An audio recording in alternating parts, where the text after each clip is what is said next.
भज गोविंदम explain part 3 में आप सभी का स्वागत है।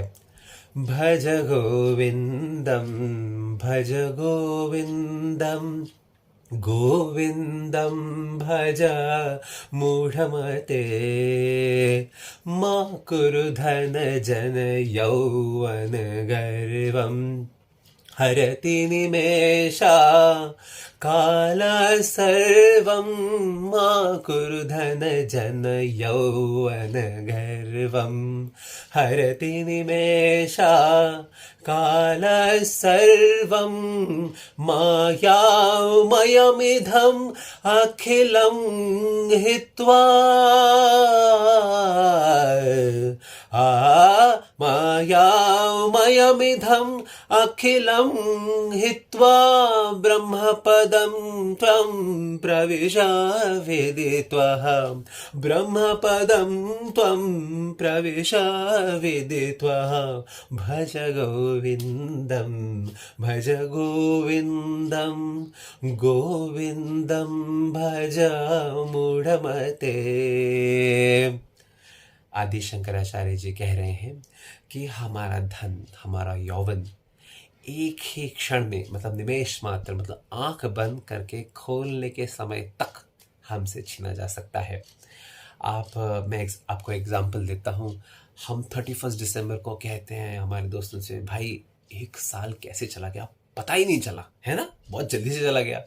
कभी कभी हम हमारे बर्थडे के दिन ये बात कहते हैं कि मैं 20 साल का हो गया, मैं 20 साल की हो गई, 20 साल कैसे चल गया पता नहीं चला, स्कूल कैसे ख़त्म हुआ पता नहीं चला, कॉलेज कैसे ख़त्म हुआ पता नहीं चला।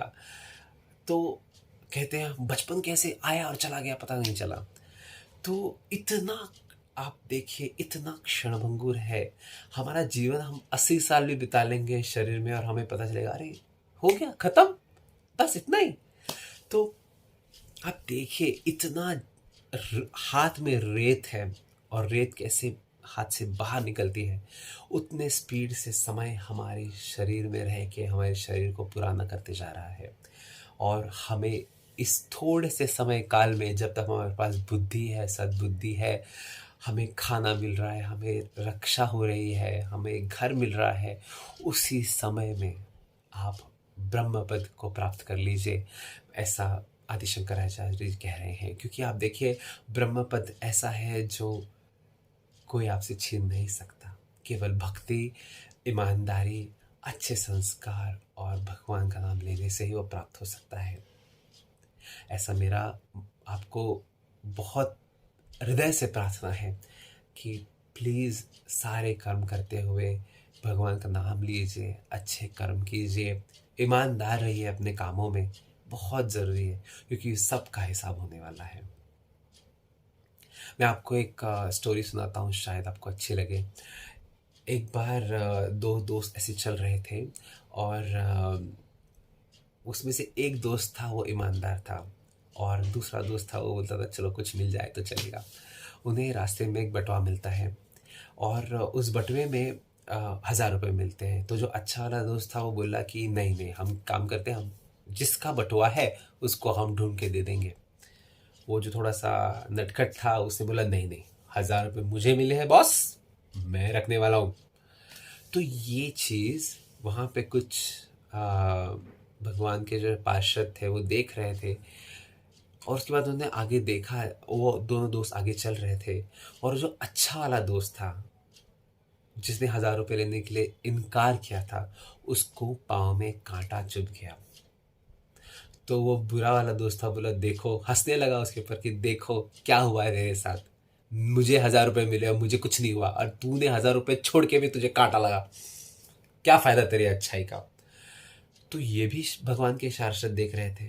तो उन्होंने चित्रगुप्त, जो सभी के अच्छे कर्मों का और बुरे कर्मों का अकाउंट रखते हैं, भगवान के चार्टर्ड अकाउंटेंट, उनके पास गए और उन्होंने पूछा कि भाई देखो, ये इन दोनों आत्माओं का खेल देखो, एक ने अच्छा है कि उसको कांटा लग रहा है और जो बुरा है उसको पैसे मिल रहे हैं, what is this, this is not fair, this is what we say ना। आजकल तो हम यही सवाल पूछते हैं लोगों से कि अच्छे लोगों के साथ बुरा होता है, बुरों के साथ अच्छा होता है, ऐसा क्यों भगवान, क्यों। तो ये सब उन्होंने सवाल पूछा चित्रगुप्त से। तो उन्होंने बताया कि ये जो अच्छा इंसान है वो पहले पिछले जन्म में बहुत बुरा था उसने बहुत बुरे कर्म किए थे, लेकिन उसे एक चांस मिला और उसने वो चांस ले लिया और उस आत्मा ने अच्छे कर्म करना शुरू कर दिया। और उसे जो बहुत बड़ा उसे शिक्षा होने वाली थी उस चीज़ की, वो उसे उस कांटे के रूप में उसे शिक्षा वो मिल गई। उसके पाँव में कांटा लगा और उसका सारा पाप धुल गया। और जो वो बुरा आदमी है जिसने 1000 रुपए लिए, वो पहले बहुत अच्छा था, लेकिन वो अच्छाई कर करके थक गया। और फिर उसने बोला, छड़ यार, मैं नहीं करने वाला। दूसरे इतने बुरे बन के उनको उतनी खुशी मिलती है, तो मैं क्यों इतना अच्छा बनूं। राइट, ऐसे ही लगता है ना मन में जब हम कुछ गलत काम करते, तो भाई मैं इतना अच्छा काम कर रहा हूँ, क्या फ़ायदा हुआ मुझे, है ना। दूसरे लोग रिश्वत खा रहे हैं, दूसरे लोग ऑफिस में से माल चुरा रहे हैं, दुकान में से चुरा रहे हैं, जानबूझ के कर रहे हैं, अनकॉन्शियसली कर रहे हैं। मैं भी कर ही लेता हूँ, क्या फ़र्क पड़ने वाला है। लेकिन वो बहुत बुरा था, बहुत अच्छा था, सॉरी। एंड उसने मार्क छोड़ दिया और उसे बहुत बड़ा प्राइज़ मिलने वाला था उसकी अच्छाई का, लेकिन वो आते आते 1000 रुपये तक रुक गया। तो मैं यही कहूँगा, हमें जो मिल रहा है हमारे कर्मों से मिल रहा है। हमारे कर्म को ध्यान रखिए, गलती होती है तो जाके क्षमा मांगिए और आपका कल्याण होगा। भज गोविंदम।